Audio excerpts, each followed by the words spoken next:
Wonderful. So we'd like to thank you all for joining us today for this webinar that is targeted toward NOAA hiring managers. We're going to talk about how you can learn to hire former NOAA interns who are eligible for student direct hire into early career positions. So we're so glad that you're here with us today. If we can go to the next slide, I'll walk through what we will be covering in our presentation today. So we're going to start with some introductions and welcoming remarks, and then we're going to provide you with an overview of the 21st Century Conservation Service Corps Act Direct Hire Authority, which is a mouthful, so we've abbreviated it to be the CCA-DHA. So when you hear that term, that is what we're referring to. We'll give a recap of the 2023 intake opportunity, which is about to close, and talk about our plans for the upcoming 2024 intake opportunity.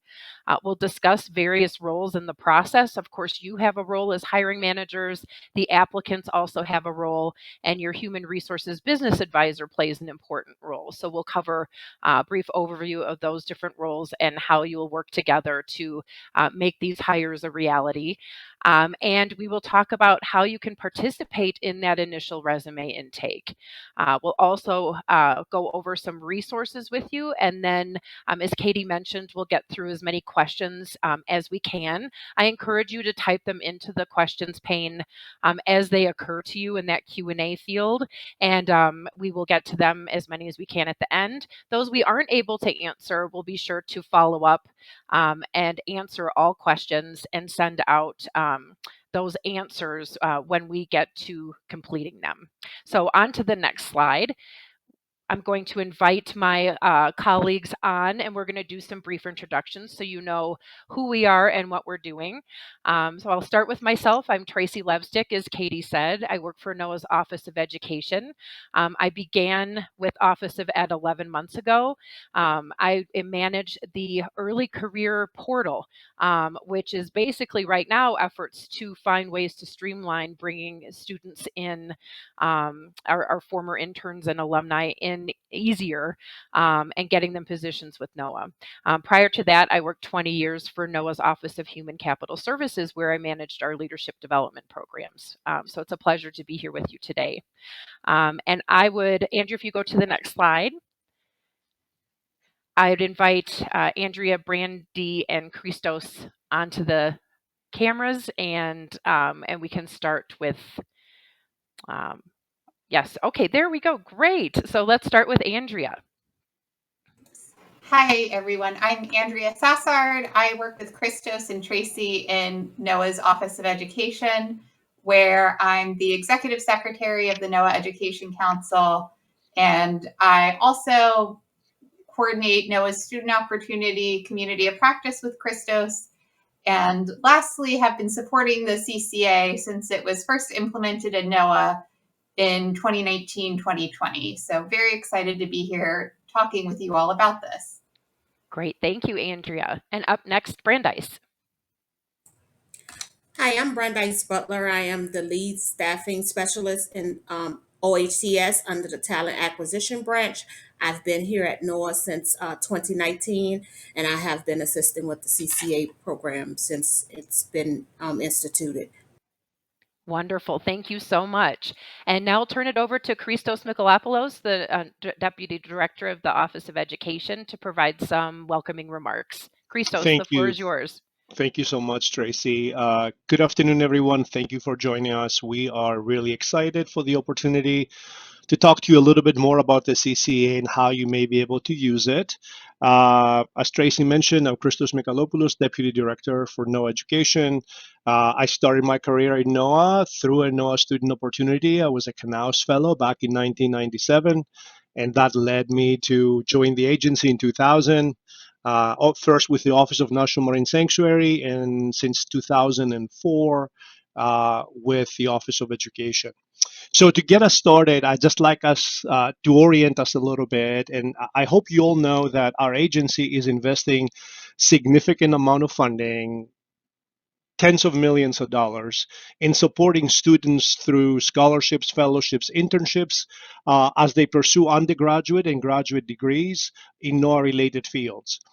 Many of those student opportunities include internships at NOAA under the guidance of NOAA staff who serve as mentors for those students and expose the participants to our agency and hopefully get them excited and encourage them to consider pursuing careers at NOAA. And historically, NOAA programs, all of you, have been interested in hiring many of those students after they graduate. But for better or for worse, you all had to deal with the traditional hiring process and its complexities. Since 2019, we have had an amazing new tool to our disposal for making these hires much easier and straightforward through the 21st Century Conservation Service Core Act, or CCA, Direct Hire Authority, that allows us to hire alumni from qualified student opportunities. And you're going to hear more about which are the qualified programs. This is especially important and timely for a few reasons. First and foremost, it allows us to maximize our existing investment in training students and hiring more of them into the NOAA workforce. It also helps us hire highly qualified young professionals, and I underscore young, from diverse backgrounds that will help us address a couple of challenges. Number one, our aging workforce. Unfortunately, NOAA looks a lot like me, older white guys. And secondly, also help us increase diversity and ensure that our workforce is more reflective of the makeup of our nation. And before I turn it over to my colleagues, I want to underscore that Office of Human Capital Services, specifically the Talent Acquisition Branch, and our office has been working together since 2019 to ensure that the CCA Direct Hire Authority is as easy and efficient as possible, including managing a resume intake of qualified alumni. You're going to hear all about it. I'm deeply appreciative for our partnership with OHCS, and especially for the dedication and commitment and leadership of Veronica Johnson, the branch chief, and Brandice Butler, as well as for my two colleagues, Tracy and Andrea, who have been working incredibly hard to make this new tool as useful and easy to use as possible. So I would encourage all of us to work together to hire as many of our amazing student opportunities alumni as possible. And with that, I'm going to turn it over back to Tracy. Wonderful. Thank you so much, Christos. We really appreciate you taking time to join us today and share those welcoming thoughts. Andrea, if we go to the next slide, please. As Christos just mentioned, we are trying super hard to partner together across the organization to hire these NOAA interns. So the Office of Education, where Christos and Andrea and I work, we understand the students and the internship programs that the students and alumni have gone through. The Office of Human Capital Services, which is Brandice Butler and Veronica Johnson, they are the hiring experts, as well as your HRBAs and BPs. Since we received CCA DHA in 2019, we've joined forces in these offices to develop and run a CCA DHA pilot in 2019, to develop and update our CCA DHA policy, and to support our agency's implementation of the CCA DHA, which includes development of supporting documentation, offering webinars for alumni and program managers, and collecting resumes of eligible alumni. Next slide, please. Our network of early career champions includes all of these different wonderful roles and folks within the office. So we have the Office of Education, we have the Office of Human Capital Services, we have a special advisor on youth engagement, Lauren Gibson, up in the Deputy Undersecretary's office, who's wonderful. We've met recently with the line and staff offices, our key stakeholders, mentors and hiring managers, as well as the program managers that manage the CCA eligible programs. So this really is a true championing across the agency of trying to hire these early career folks. We've given recent NEP presentations, both in 2023 and one recently here in 2024, to talk about the importance of early career hiring and this intake in particular. We just gave a presentation earlier in March to the eligible students and alumni. We had 62 people attend that webinar. over 100 registered to attend. So there's a lot of interest in the CCA DHA, and I'm sure we're going to be seeing that when we open our intakes. As I mentioned, we met with line office stakeholders in the early career realm to understand their current hiring needs. And we had those meetings in late February and early March so that we know what job series are priorities for the line offices. Next slide, please. And lastly, in this section, why hire early career employees? So 30% of the federal workforce is eligible to retire within the next 2 years. Just heard that statistic at a webinar last week, and it shocked me. These figures always are surprising. So 30% could retire within the next 2 years, and fewer than 7% of federal employees are under the age of 30. So you can see there that there is a gap. And we need to start focusing our efforts on bringing in early career talent. Next slide, please. And with that, I will turn this next section over to my colleague, Andrea.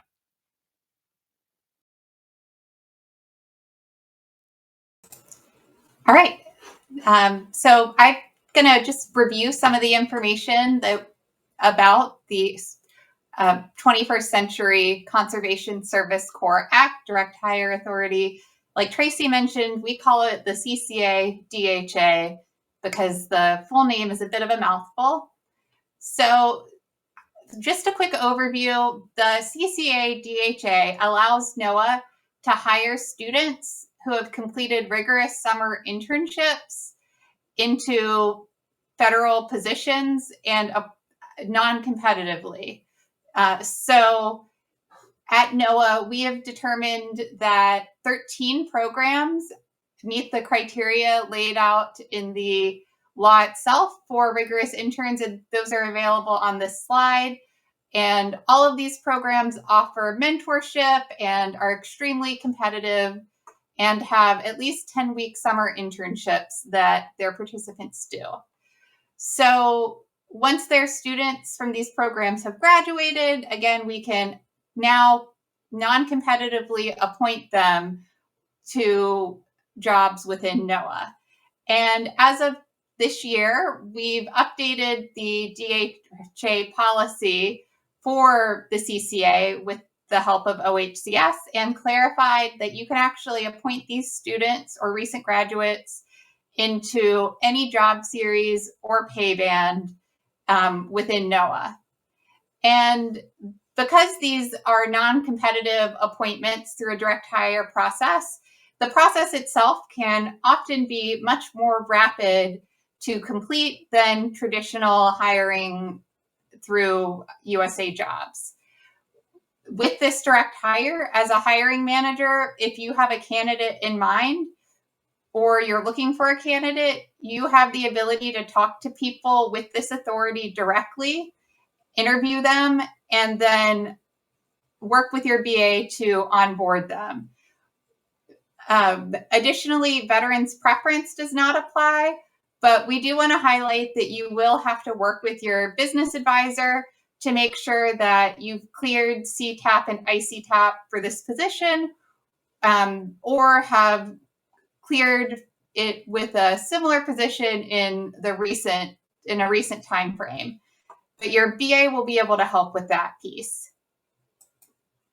So who is actually able to use this authority? Again, they must have participated in one of our 13 eligible programs, which we've looked at with OHCS and identified as being a rigorous internship opportunity. And additionally, they must have been students during the time that they did their program. So in order to use this authority, they must be students. For some of our programs, this can be a little bit complicated because, for example, the Canals Fellowship allows people that are both currently students to do the program and also recent graduates to do the program. But this authority would only be able to be used by the people that were actually students at the time of their internship. Then they must successfully complete their internship at NOAA So they must meet all the requirements set out by their program. Then they must subsequently earn their degree, and this can be an undergraduate or a graduate degree. After they earn that degree, they have 2 years of eligibility, but this means that the eligibility itself is based on the date of their graduation, not anything to do with when they completed the program. Additionally, as of last year, we've worked with OHCS, and now we've confirmed that they get 2 years of eligibility after the degree that they completed while they were in the program. And then if they go back and do an additional degree, they'll get 2 more years of eligibility after they graduate.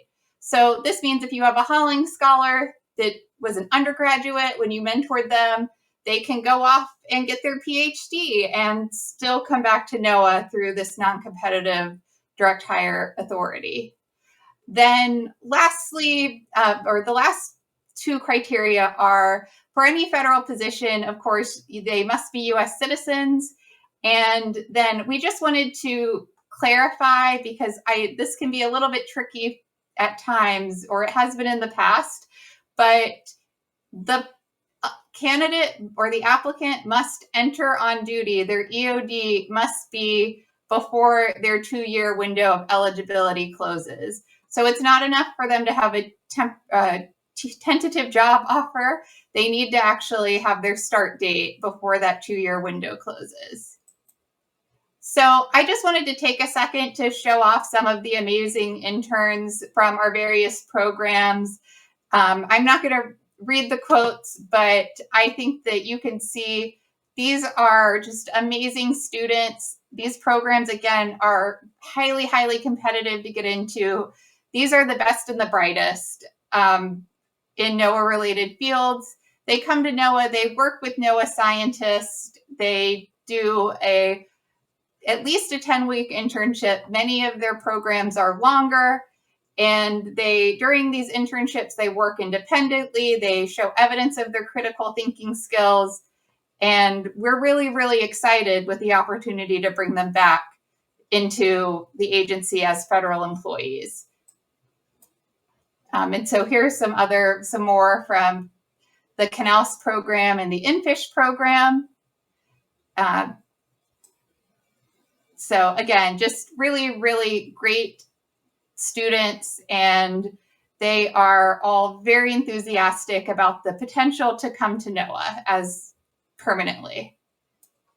Oh, okay, and then I just wanted to take some time next to briefly recap our 2023 intake opportunity. So in last year, I guess in March of last year, we did a single intake on usajobs.gov that went out to all of the eligible programs and invited applicants to the intake. They submitted their materials. OHCS confirmed who was eligible, and then we got a list of 97 applicants who were interested in working at NOAA. We tried to get them to sort of tell us what types of jobs they were interested in. Many of them were interested in all kinds of jobs because I think they just are really, really, really excited about working at NOAA. So we had students from 8 of our programs apply, including the Cooperative Science Centers from the Educational Partnership Program with Minority Serving Institutions, and the EPP-MSI Undergraduate Scholarship Program, Hollings, Canas Fellowship, the LaPenta Scholars or Interns, the Fisheries InFish Program, the Fisheries Sea Grant doctoral program, which studies ecosystems dynamics, I believe, and then the Margaret Davidson program. Again, these were highly qualified students. OHCS had verified their eligibility, and we felt like it was a really wide sampling of programs and people. 19 of the applicants in the intake bank or resume database had attended a minority serving institution, for example. There were applicants located geographically distributed across the country. And over the past year, 15 people from this database have been hired into NOAA using various mechanisms. And I just wanted to take a second to just show some data about the last intake, because we hope that we continue to get this diversity of students from fields of study. We had a ton of ocean and marine scientists, many atmospheric science fields or people in the atmospheric science field, all the way down to people who studied education and public policy. And looking at their education level, a little bit over 10% had their doctorates, and about a quarter had their master's degrees, while the majority were bachelor's students. And we understand that you might be looking at, a position for which somebody is more qualified if they have an advanced degree. But again, the great thing about the CCA DHA is that these bachelor's students can go back to school and have additional eligibility when they graduate again. So with that, I'm going to turn it over to Brandi, and she's going to review the 2024 intake opportunity. Thanks, Andrea. You can move to the next slide, please. So I'll discuss the next intake that we're going to do. We're actually going to do a new intake for the CCA, which will be the 343 Management and Program Analyst intake. It's a catch-all series, so we're going to have CCA eligibles, we hope, from all across experience apply for that. We decided to go this route this year because we thought that that would make it easier for the hiring manager to find candidates based on how the candidates apply, instead of having a database with 75 different series and you guys have to fin through it. So also this can increase the number of hires that you guys are selecting, because once you're in consultation with your business advisor, they should be also offering up the database for the CCA as well as other non-competitive hiring authorities so that you guys can consider. This won't hinder your processing of your vacancy announcement. You can still move forward with posting your vacancy announcement, but this is to take into consideration, and maybe you may find a good quality candidate for the CCA eligibility. And it's also, we want to continue to build awareness about CCA. So because the policy has changed this year and we're able to open it up for all series across NOAA, that's why we decided to go with the 343 first, to give you guys more of an option to bringing our candidates on board, since NOAA has invested so much time and money into these candidates. Next slide. So as I mentioned before, we will begin our intake in the 343 series. That intake will open Monday for candidates to apply. At this current time, we have about 18 locations that they can that's available. And it doesn't mean that you guys, when you guys see a candidate, you can't verify if they want to be selected in another location. That would just be something, as a hiring manager, we are affording you guys the autonomy to explore these candidates and determine if they want to work in other locations that was not posted. Again, this is an intake. This is not an application process where we're getting resumes, so you guys are not confined to a box. The next thing is, like I said before, we will launch the first intake in April. And based on you guys' needs, we will post more intakes. So if you guys feel the need that you guys want a 2210 IT specialist, and you say, okay, I just want to bring one of these students on at a lower level and get them trained, and we can, based on the response of you guys, we can do another intake.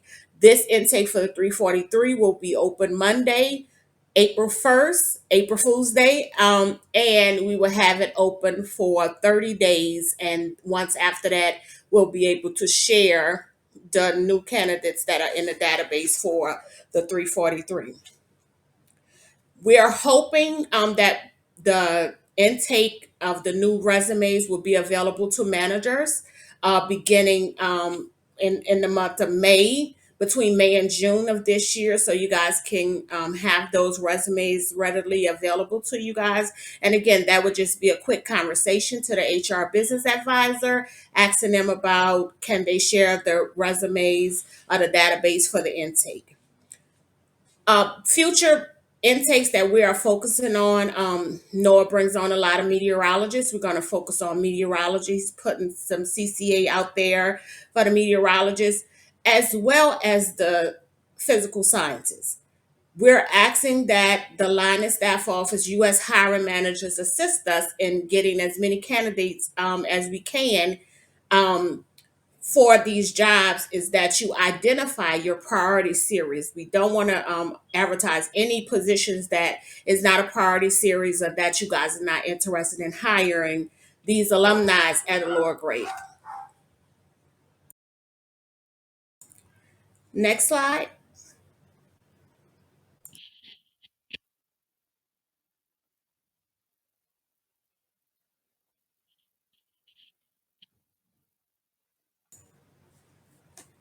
The plan for the database series is that we can organize them by job series. So if one line office say, okay, I am hiring for a 1340 series, we can just send that database instead of sending the entire database.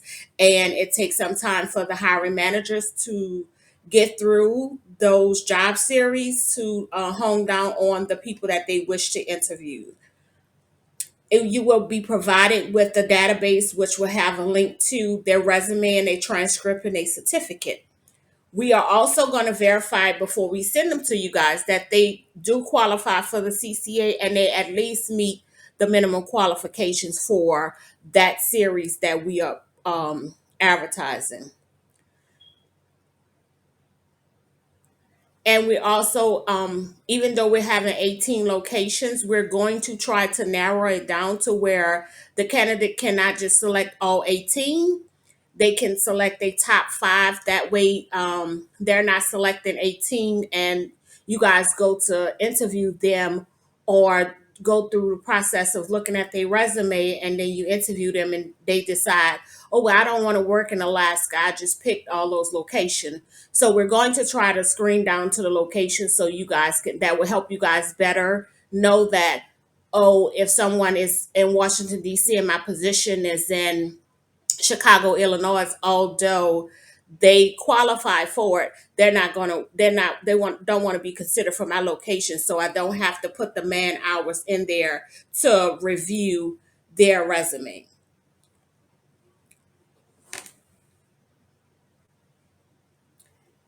And I'll transition it back to Tracy. Thank you.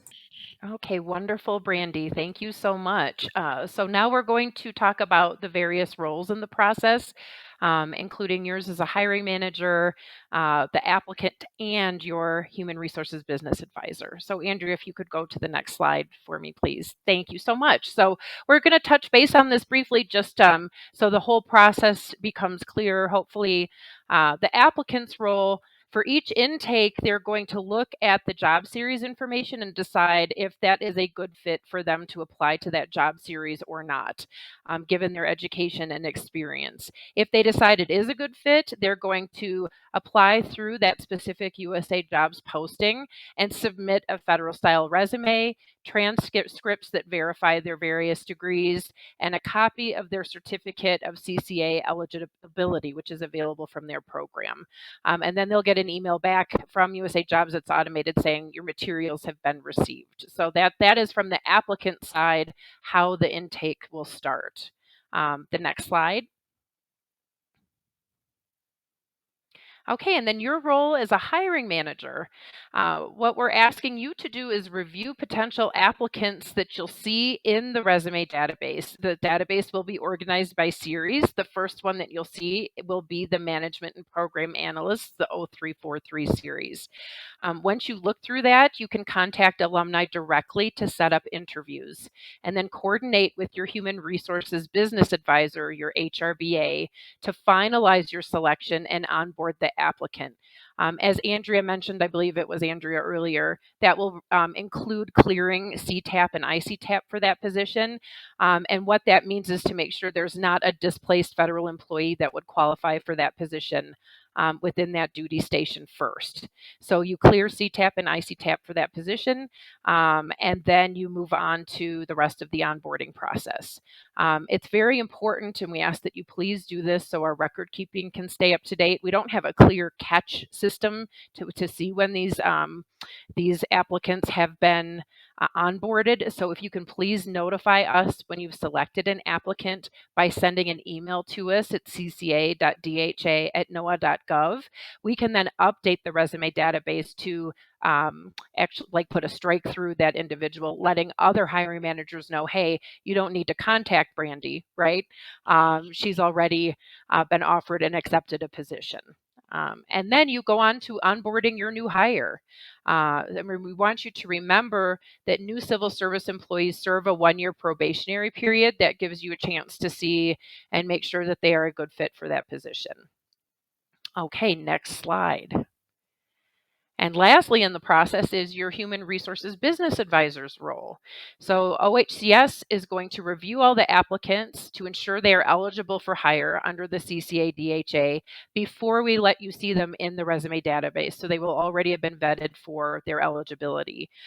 Once you find an applicant that you want to hire, your HRBA will verify that the applicant meets any specific requirements for that particular position.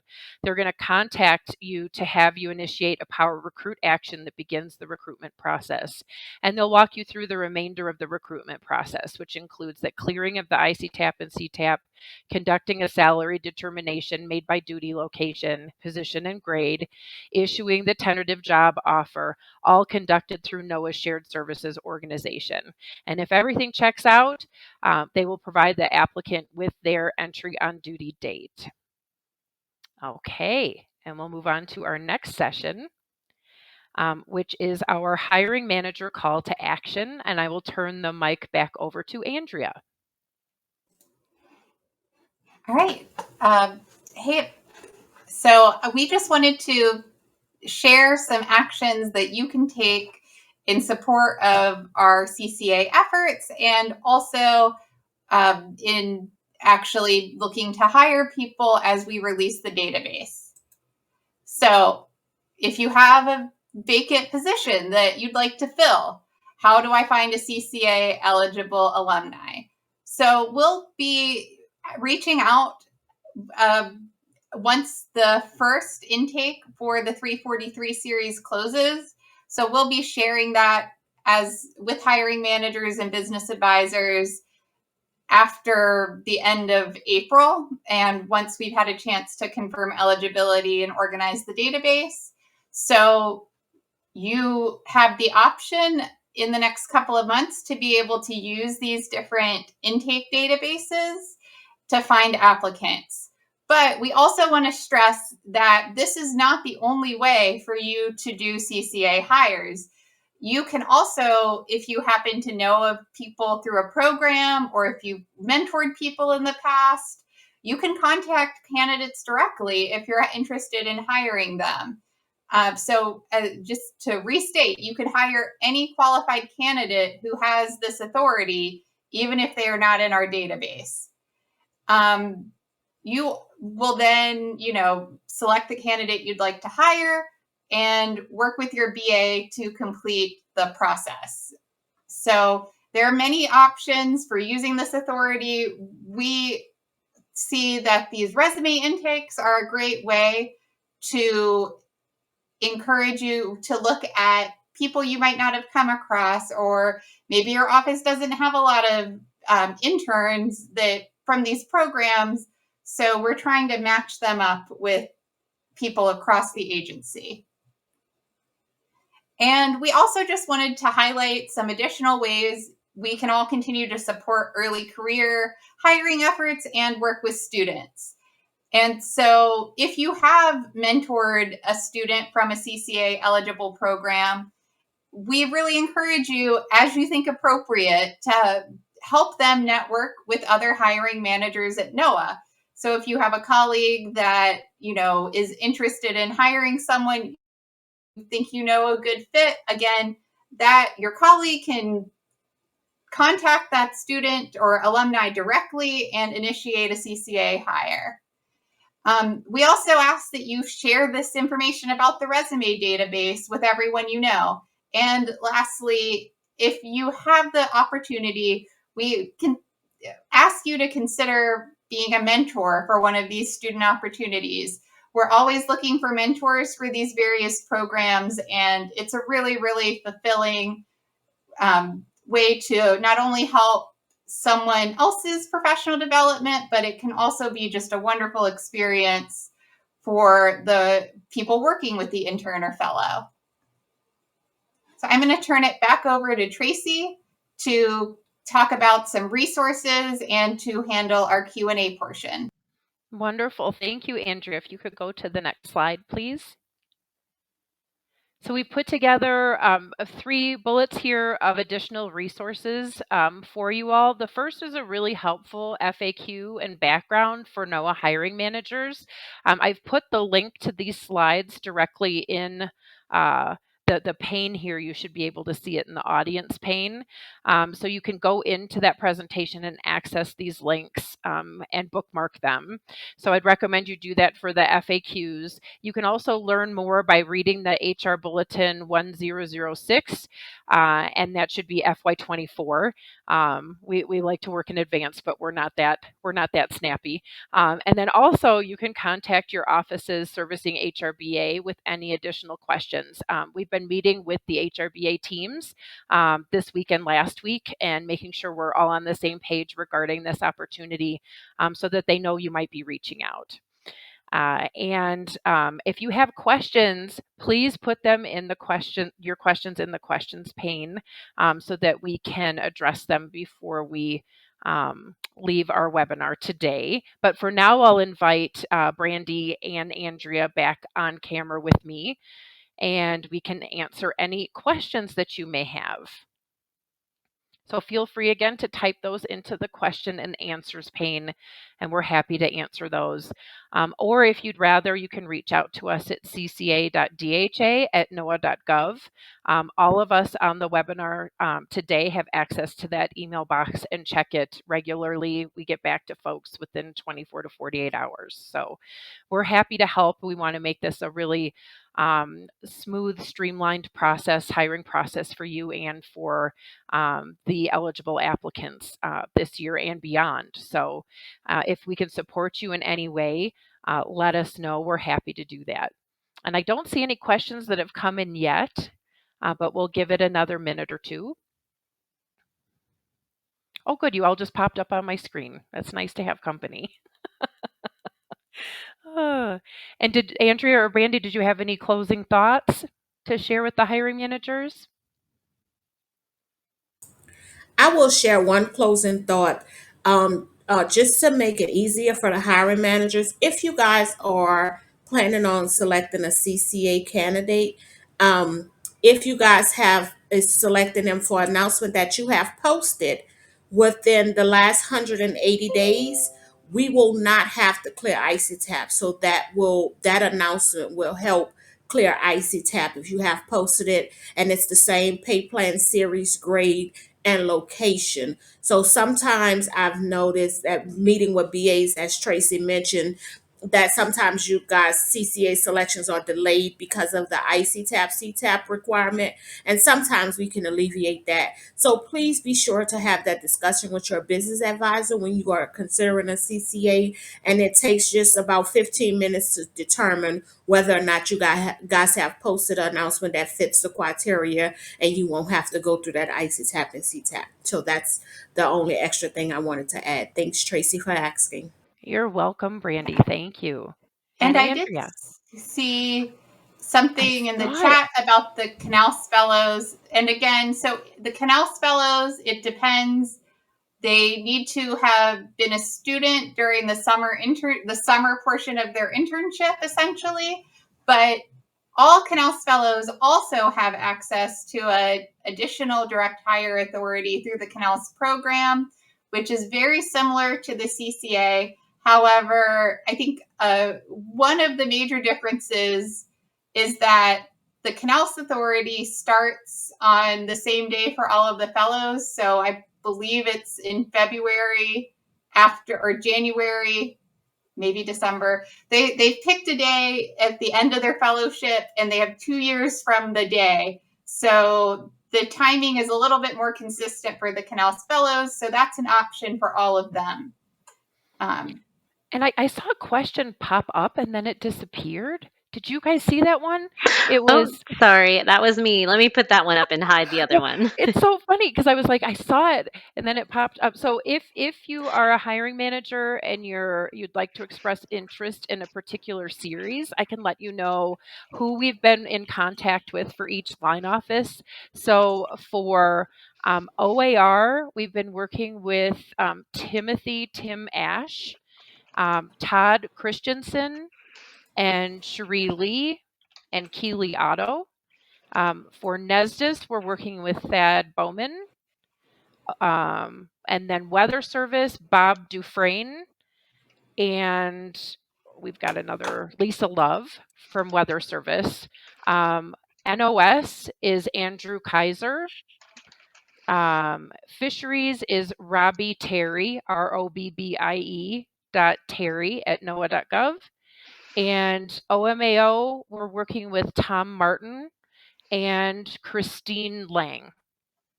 And if I missed any line offices, or if I missed your office, put it in the Q&A and I will get back to you. I think I can take the question from Eric, which is, who should we contact to see if our program can be added to the DHA list? So I think as a first step, you can either reach out to me directly at andrea.sassard@noaa.gov or the cca.dha email address, so we can walk through the requirements for programs with you. And I'm putting, OHCS has a template to request a new program that must be completed that walks you through the criteria, asks you to say if you feel like you meet the criteria or not, and then to provide evidence that you are meeting that criteria. So we're happy to help explain the criteria and what we're looking for. And then the memo itself gets reviewed by the Talent Acquisition Branch in OHCS, by the Director of NOAA Education, and then by the Director of the OHCS Policy Division. So if everybody is in agreement and signs off on it, then it becomes an approved program. And we just had a few programs recently added, right, Andrea? It was... Over the past year, we've added 3 programs, 2 from the Chesapeake Bay office and 1 from Hawaii. Wonderful. Or the Pacific Islands Fisheries Science Center. Great. Any other questions we can answer for you? Oh, this one. Since many Knaus Fellows graduate, we'd answered that one, didn't we? That just flashed? Oh, yes. Was that the one that was in the chat earlier? I think yes. So. Yes. Okay. Yeah. Okay. They must have moved it from the chat into the Q&A, so we have answered that one. Okay, great. Well, any other questions that you have, please feel free to reach out to us. We are super excited to help show you these great applicants and get them good positions with NOAA. And so let us know how we can assist you. We're here to help and support you with that. Thank you so much for attending today's webinar. We really appreciate you taking the time. Thank you so much. Have a great day, everyone.